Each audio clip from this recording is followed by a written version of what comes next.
اس زمانے میں کامیابی ہر شخص چاہتا ہے اور فساد اور نقصان سے ہر آدمی بچنا چاہتا ہے، لیکن فساد کے کیا اسباب ہیں اور نقصان کے بچنے کے کیا اسباب ہیں؟ فساد کے کیا اسباب ہیں اور نقصان سے بچنے کے کیا اسباب ہیں؟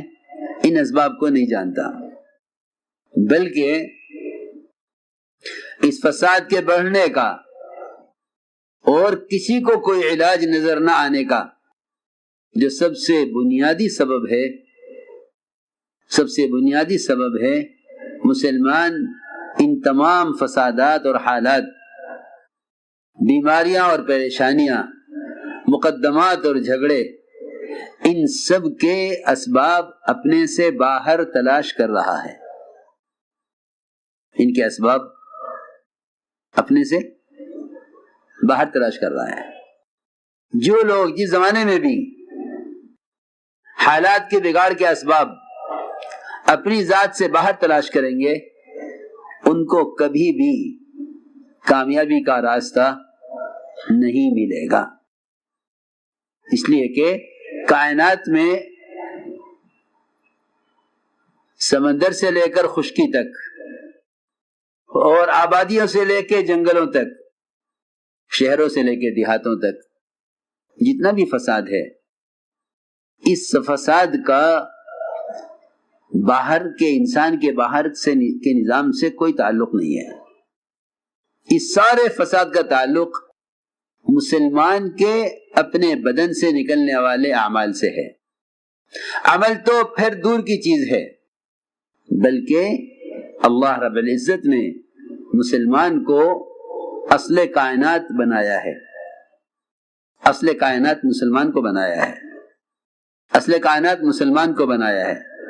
جس طرح جانور اصل کائنات نہیں ہے، اس طرح اللہ کا نہ ماننے والا بھی اصل کائنات نہیں ہے۔ میں کچھ ضرور بات عرض کر رہا ہوں، میری بات توجہ چاہے گی بہت۔ جس طرح جانور اصل کائنات نہیں ہے، اللہ کا نہ ماننے والا بھی اصل کائنات نہیں ہے۔ اصل کائنات صرف مسلمان ہے۔ اصل کائنات صرف مسلمان ہے۔ اس کی وجہ یہ ہے کہ یہ اصل کائنات محمد صلی اللہ علیہ وسلم کے دین کو اس نے اختیار کیا ہے۔ اس لیے نظام کائنات جو چلے گا وہ اس کے درست اور صحیح چلنے کے اعتبار سے چلے گا۔ پہلے یہ چیز سمجھ لو، انہم الا کالانعام۔ جو شخص یہ سمجھتا ہو کہ ہمارے مسائل اور ہماری پریشانیاں ان کی طرف سے یا ان کی طرف سے یا ان کی طرف سے یا ان کی طرف سے ہیں، وہ یوں سمجھتا ہے کہ میرے کاروبار میں، میری دکان میں، میرے کارخانے میں نقصان یہ میری بھینس کی وجہ سے ہے، بھینس بدل دوں گا میرے کاروبار کا نقصان ٹھیک ہو جائے گا۔ میں بہت ضروری بات کر رہا ہوں، اس کو بہت توجہ سے سمجھنا پڑے گا، بہت توجہ سے اس کو سمجھنا پڑے گا۔ جتنے بھی حالات مسلمانوں پر ہیں، یہ ان حالات کی نسبت ایسی ذات کی طرف، ایسی شخصیتوں کی طرف کر رہے ہیں کہ جس کو میں عرض کر چکا کہ وہ اصل کائنات نہیں ہے، وہ اصل کائنات نہیں ہے۔ اصل کائنات مسلمان ہے۔ میں نے کہا تھا کہ اس کا عمل تو بہت بات کی چیز ہے، اس کی نیت کا بھی اتنا اثر ہے کہ اگر اس کی نیت میں فساد پیدا ہو تو ایک باغ کا مالی بھی سمجھ لیتا ہے کہ مسلمان کی نیت خراب ہوئی ہے، اس لیے میرے باغ کے پھل کا رس کا مزہ بدل گیا ہے۔ یہ میں نے ایک واقعے کی طرف اشارہ کیا ہے، قصے سنانا مقصود نہیں ہے، یہ نیت کا اثر ہے کہ نیت خراب ہوئی مسلمان کی، اس کی نیت کا اثر یہ پڑا کہ پھل کا رس کھٹا، کہ اس کی نیت کا اثر ہے۔ تو میں نے عرض کی ہے، بہت اہم بات ہے کہ اصل کائنات مسلمان ہے۔ پریشانی اس لیے ہے کہ اس نے اپنے تمام مسائل کو اور اپنی تمام مشکلات کو باہر کی شکلوں سے، باہر کے اسباب سے، باہر کے نظام سے، اور مزید عرض کر دوں کہ انہوں نے اپنے سارے مسائل کو اور تمام پریشانیوں کا الزام محض حکام پر لگایا ہوا ہے۔ صاف بات ہے، محض حکام پر ہے۔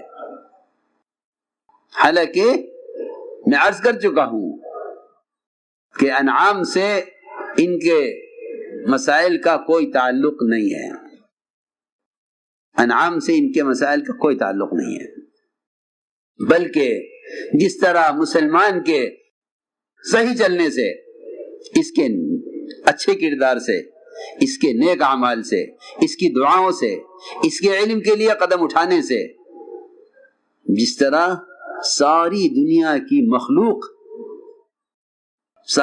مخلوق راحت اور امن پاتی ہے، اسی طرح انسانوں کی وہ قسم بھی امن اور چین پاتی ہے، وہ قسم بھی امن اور چین پاتی ہے جو اللہ کو نہیں مانتی ہے۔ صاف بات ہے، ان پر آنے والے حالات کا تعلق تیرے اعمال سے ہے، تیرے اوپر آنے والے حالات کا تعلق ان کے اعمال سے نہیں ہے۔ میں یہ کہنا چاہتا ہوں، جو حالات تجھ پر آ رہے ہیں اس کا ان سے کوئی تعلق نہیں ہے، جو حالات ان پر آ رہے ہیں اس کا تعلق تیری بدعملی سے ہے۔ جی ہاں، ورنہ مسلمان کا عمل، اس کا کردار، اس کے اخلاق، اس کے معاملات، اس کا معاشرہ اتنا پاکیزہ تھا کہ اغیار ان کو دیکھ کر اپنی زندگیاں، اپنی بادشاہتیں، اپنی حکومتیں، اپنے تعیش کے نقشے چھوڑ کر یہاں آتے تھے۔ آپ دیکھیے وہ صحابہ جو بادشاہت کے زمانے سے، بادشاہت کے ماحول سے نکل کر آئے اور اسلام قبول کر کے صحابی بنے، اور وہاں کی عیش کی زندگی کو لات ماری یہاں کے فقر کی زندگی کو حاصل کرنے کے لیے۔ ہاں، تو میں نے کچھ بنیادی بات عرض کی ہے کہ دنیا میں جتنا بھی فساد ہے، اس فساد کا تعلق مسلمان کے باہر سے کسی چیز سے بھی نہیں ہے، اس کا تعلق کوئی نہیں ہے۔ یہ پہلے اس کو دل میں اتارو، تاکہ جب کوئی بھی حال آئے، تجارت میں، زراعت میں، ملازمت میں، ان کی آمدنیوں کے کم ہونے میں، ان کو تنخواہ کے نہ ملنے میں، ان کو ریزرویشن نہ ملنے میں،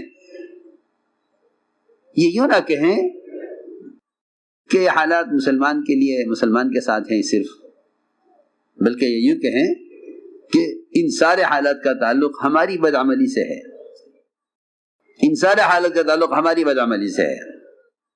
اس لیے فرمایا کہ جتنا فساد بر و بحر میں ہے، اس کا تعلق براہ راست مسلمان کے بدن سے نکلنے والے اعمال سے ہے۔ فرماتے تھے کہ مسلمان مخدوم ہے، کائنات خادم ہے، مسلمان مخدوم ہے، کائنات خادم ہے۔ تو میں نے عرض کیا کہ جو لوگ اپنے حالات کو حکام سے جوڑ دیتے ہیں یا اپنے حالات کو اسباب سے جوڑ دیتے ہیں، ایسے لوگوں کو قبر تک بھی راستہ نجات کا نظر نہیں آتا۔ سب باتیں یہ کہتے ہیں کہ ابھی صبر کرو، اب حالات بدلیں گے، اب حکام بدلیں گے، حالات بدلیں گے، اب یہ اسباب بدلیں گے تو حالات بدلیں گے۔ نہیں، اللہ فرماتے ہیں کہ اصبروا او لا تصبروا، صبر کرو یا نہ کرو، انما تجزون ما کنتم تعملون، کہ تمہیں جو سزا مل رہی ہے وہ تمہاری بدعملی کی سزا ہے۔ صبر سے اس لیے کہ جو حالات احکام کو توڑنے سے آتے ہیں، یاد رکھنا بات، جو حالات احکام کو توڑنے سے آتے ہیں، جو حالات احکام توڑنے سے آتے ہیں، اہم بات ہے کہ جو حالات احکام کے توڑنے سے آتے ہیں وہ صبر کرنے سے درست نہیں ہوتے۔ کہ صبر کرو، کہ صبر یہ حالات کا علاج نہیں ہے، صبر کرنا حالات کا علاج نہیں ہے، پکی بات ہے کہ صبر کرنا حالات کا علاج نہیں ہے. آپ تکلیف برداشت کریں یہ علاج نہیں ہے. آپ دوا کریں یہ علاج ہے. آپ پرہیز کریں یہ علاج ہے. آپ صبر کریں کہ صبر کرنا علاج نہیں ہے. کسی بھی بیماری میں آدمی صبر کرے یہ علاج نہیں ہے. ہاں تو میں نے عرض کیا کہ جتنے بھی حالات ہیں ان حالات کا تعلق براہ راست مومن کے عمل سے ہے. بس فرق یہ ہے کہ حالات سے سبق وہ لے گا جو اللہ کو جانتا ہے، اور جو اللہ کو نہیں جانتا وہ حالات سے سبق نہیں لے گا. اس لیے فرمایا ہے حدیث میں کہ جانور کو باندھ دیا جائے اور کھول دیا جائے تو اسے نہیں معلوم فیما عقل و فیما ارسل کہ کیوں باندھا گیا تو کیوں کھول دیا گیا، اسے نہیں معلوم. یہ جو میں نے ایک بات عرض کی تھی کہ تم کہتے ہو کہ احوال حکام کے تعلق سے ہے کہ نہیں، احوال کا حکام سے کوئی تعلق نہیں ہے. سارے حالات کا تعلق میرے اپنے بدن سے نکلنے والے اعمال سے ہے. اس لیے کہ زلزلے زنا سے آتے ہیں، زلزلے زنا سے آتے ہیں. زلزلوں کے آنے کا تعلق سائنس کے کسی نقشے سے نہیں ہے. یہ تو جہل پڑھاتے ہیں کہ زلزلے آنے کے یہ اسباب ہیں. اگر یہ اپنی زلزلوں کے آنے کا تعلق اپنی ذات سے سمجھتے تو ان کی کالجوں میں یہ پڑھایا جاتا کہ زلزلے زنا سے آتے ہیں، پھر یہ معاشرہ اس طرح درست ہوتا، پھر تمہارا معاشرہ ٹھیک ہو جاتا. اگر تم سمجھتے کہ زلزلوں کا تعلق زنا سے ہے، زلزلوں کا تعلق زمینوں سے نہیں ہے. سائنس یہ پڑھاوے گا کہ زلزلوں کا تعلق زمینوں سے ہے. وہ تمہیں لاکھ نقشے سمجھاویں گے کہ زلزلے اس لیے آتے ہیں. نہیں، ہم سمجھتے تھے کائنات کے تغیرات کا تعلق کائنات سے نہیں ہے، کائنات کے تغیرات کا تعلق مسلمان کے اعمال سے ہے. قحط سالیوں کے آنے کا، بازاروں میں آگ لگنے کا، اس کا تعلق معاملات کے حکم کے ٹوٹنے سے ہے کہ معاملات کا حکم ٹوٹے گا تو ہم ان کے لیے بارشیں روکیں گے اور ان کے کاروبار میں نقصان لاویں گے. کن کے؟ سنو غور سے بات کہ یہ نقصان لائیں گے صرف مسلمان کے لیے. یہ نقصان صرف مسلمان کے لیے. اب مسلمان پریشان ہے کہ جو اللہ کو نہیں مانتے وہ تو مزے میں ہیں اور ہم اللہ کو مان کر پریشان ہیں. یہ کیا بات ہے؟ عمر رضی اللہ عنہ کو بھی الجھن تھی کہ یہ قیصر و کسریٰ باغات میں، نہروں میں، ریشم کے اور دیباج کے بستروں میں، اللہ کے بھی دشمن، اللہ کے دین کے بھی دشمن، اللہ کے رسول کے بھی دشمن، یہ تو مزے میں ہم حالات میں. تو آپ نے ہمیشہ کے لیے سمجھا کر یہ الجھن ختم کی کہ عمر یہ سارے مزے ان کے لیے دنیا میں ہیں اور مسلمان کے لیے یہ ساری نعمتیں آخرت میں ہیں. ہاں یہ نعمتیں ہمارے لیے آخرت میں ہیں، ان کے لیے دنیا میں ہیں. تو جن کے نعمتیں دنیا میں ہیں تم کیوں شکایت کر رہے ہو کہ ہم پریشان ہیں اور یہ مزے میں ہیں؟ تو میں نے عرض کیا کہ حالات سے عبرت لینے کے لیے ایمان شرط ہے. حالات سے عبرت لینے کے لیے ایمان شرط ہے. مسلمان اغیار کی طرح اندھا نہ ہو جاوے. اندھا پن کیا ہے میں آپ کو بتاؤں. اندھے پن کا خلاصہ یہ ہے کہ حالات کو اعمال سے نہ جوڑنا، یہ اندھا پن ہے. حالات سے سبق نہ لینا، یہ اندھا پن ہے. فرمایا انہا لا تعمل ابصار ولکن تعمل قلوب التي في الصدور، کہ یہ آنکھ سے اندھے نہیں ہیں بلکہ یہ دل سے اندھے ہیں، کیونکہ ہم ان کو سمجھانے کے لیے حالات لاتے ہیں اور یہ حالات سے سبق نہیں لیتے. تو فرعون پر حالات لائے سمجھانے کے لیے، موسیٰ علیہ السلام نے سمجھایا. اس نے اپنے اسباب اور اپنے حالات سے مقابلہ کیا کہ حال کا مقابلہ حال سے کرو، حال کا مقابلہ حال سے کرو. اس وقت میں سچی بات بتاؤں کہ مسلمانوں کی پریشانی کا اصل سبب یہ ہے کہ جو بھی حال آتا ہے ان پر یہ حال کا مقابلہ حال سے کرتے ہیں. بیماری کا حال آئے تو دواؤں سے مقابلہ، مقدمات کا حال آئے تو وکیلوں سے مقابلہ، ذلت کا حال آوے تو عزت کے نقشوں سے اور مال سے مقابلہ. ہاں دیکھو جس پر جو حال آ رہا وہ اس حال کا مقابلہ اسباب سے کر رہا، حالانکہ حالات کا اسباب سے کوئی تعلق نہیں ہے، نہ آنے کا نہ حالات کے آنے کا کوئی تعلق ہے، نہ حالات کے ہٹنے کا کوئی تعلق ہے، اسباب سے کوئی تعلق نہیں ہے۔ جو حالات اسباب کی وجہ سے آئے نہیں، وہ اسباب کی وجہ سے چلے کیسے جائیں گے؟